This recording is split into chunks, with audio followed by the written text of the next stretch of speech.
Hey, my name is Athena, and in this video I'm going to talk to you a bit about the month of June. As I have been doing for the past 2 months, for the month of June I'm also going to make several videos about the books that I read. So I'm not going to discuss all the books in one video. So far it seems that people quite like the way that I do this and seem to prefer the shorter, more single book reviews rather than a very long wrap up. So I'm gonna do that again. Gonna continue to do that. I will film it hopefully all today. So the month of June. Well, I started off with a DNF, although I can't quite remember when exactly in June I DNF'd this book, so it's possible that I actually finished something else first, but I want to talk about this first, so because it leads to kind of why I was in a reading slump in June, and I hope it's over now. It's the 1st of July today. Anyway, so in June there was a group read starting for A War and Peace by Leo Tolstoy, and I thought I would try and join it. I have had War and Peace for quite some time, and I also have a old Dutch translation called Oorlog en Vrede, although that is not what it says there, but it says it there. So classics are not really my thing, which is why I have on hold a lot of my classics some time ago, before I moved. When I moved, there isn't actually a video of that though, but I just thought I would give this a try, and I wasn't expecting myself to love it because, like I said, classics aren't really my thing. I don't get on with the way the writing is, but I didn't expect it to put me in a reading slump. And I think it's because it was a group read. I wanted to push through and like really try it, and that just didn't work for me, so hence the reading slump. I got to a point where I was really not enjoying it, and well, since I have 2 editions. So this is an English Wordsworth translation, which I've heard is not the best, but it is the one that I bought years ago before I knew much about different translations, since the book is translated from Russian, I believe. And so this is an old Dutch one that I found in a charity shop one day. I already owned this, but I thought, well, this looks nice and it's in Dutch, let's give it that's it. It was only €2 and I thought let's buy that. I actually have a bit of a similar edition to this for Jane Eyre in Dutch, and I also have that in English, and I love Jane Eyre. I read that I think in 2012, but anyway, I think it's like one of the few classics that I do like, Jane Eyre by Charlotte Bronte. But anyway, so I bought this, and so in doing this group read, I read bits of both of these because just reading one of them was not enough for my reading understanding. So I would read like a chapter in this and then the same chapter in this and the other way around. It didn't really help. Well, it helped a bit in my understanding, but it meant I was reading the same text that I didn't like, the same writing style twice. But just like I said, just one of them was made it hard to understand. So this Dutch one, because it's a translation from, well, I managed to find on the internet that this was published in the 1960s. The book itself doesn't actually have an ISBN listed inside it, nor a date or a year, but that's what I managed to look up. And so it uses some older words, some of which I'm not familiar with, and the English one has less of that, but it's very interesting the differences between them.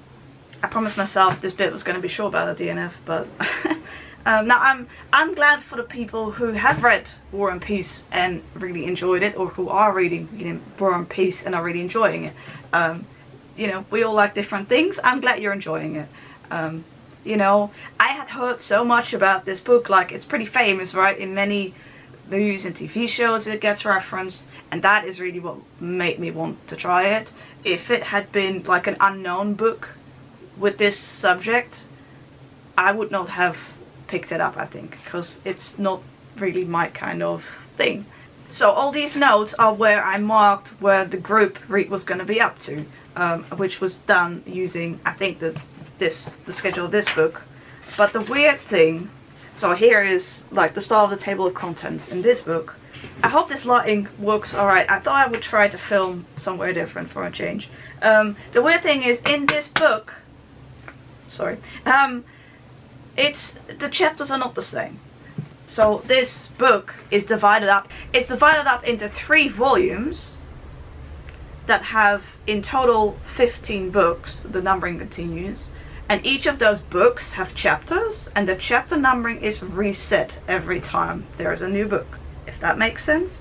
So it starts with volume 1, book 1, book 2, book 3, book 4, book 5, then we get to volume 2, which has then book 6, book 7, book 8, book 9, book 10, and then we have volume 3, which is book 11, and then the chapters numbers get reset each time. Now this book has 4 books in it, and I'm using a Dutch word, and that's it, and an epilogue. And the chapter numbers reset between these 4 parts. Let's call them parts instead of books, because that's a bit confusing. So this is divided up into 4 parts altogether, ignoring the epilogue. And this is divided up into 3 volumes with 15 books total, and even the chapter numbers individually do not match. So in like chapter 1 and 2 it did, but then like in, and I can't quite remember exactly, but like chapter 4 in here kept going, whereas this one ended, and then this one kept going, and then where chapter 4 ended here, this one was still going in the next chapter. And it was weird to me, because I would think that it would be pretty clear in the original text where a new part of the story begins, because there should be a paragraph break or the designation of a chapter, right, with a number, or, well, I don't know Russian, I don't know what their symbols are for numbers. I really don't know. I don't know anything about that, but I would think it would be clear in the original text, at least. So that was very confusing. Another thing that didn't help, and that's not the fault of this book, is that at the same time, in June, I read another book. It was a buddy read. You'll see that video right at the end, because it's the last book I finished in June. But the thing is, both War and Peace and that book have a character with the same name. The same first name. And that was obviously even more confusing for me, because I already struggle to keep 2 characters apart in a book if, let's say, the first part of their first names is very similar. Let's say the first couple of letters of their first name is the same for both characters, right? That confuses me. So reading 2 books with a character with the same name, and both of them taking place a few centuries ago, it was very confusing. So this book, War and Peace, takes place, well, you know, I want to say it properly, so we're just going to look it up, lest I show how ignorant and stuff I am, because I really don't recall. Okay, well, here in the beginning it speaks of July 1805. This book takes place in the beginning in 1805. I know we're going on for a while. So let's say 1800s. And the other book I read, A Column of Fire by Ken Follett, is a bit earlier than that, but they're both historical in comparison to now, 2021. Anyway, I've been rambling way too long about this DNF. I gave it a try. I wasn't expecting to love it, but I didn't think that it was going to put me in a reading slump. I thought it would just be an okay read for me. But it put me in a slump instead. And it's partially my fault. I should probably have DNF'd it a little bit sooner. Not that I got like that far, but I was not liking it, but I wanted to give it a really good try, you know, because, you know, I'm reading it together with other people, although I didn't actually say much more in the discussion after that. You know, it's my own fault for not DNFing it maybe even sooner, but yeah, it made me want to not read. And anyway, aside from that, there were a couple of other things that happened or that were are going on in June, which made it also like I was in a more difficult place mentally, if that makes sense.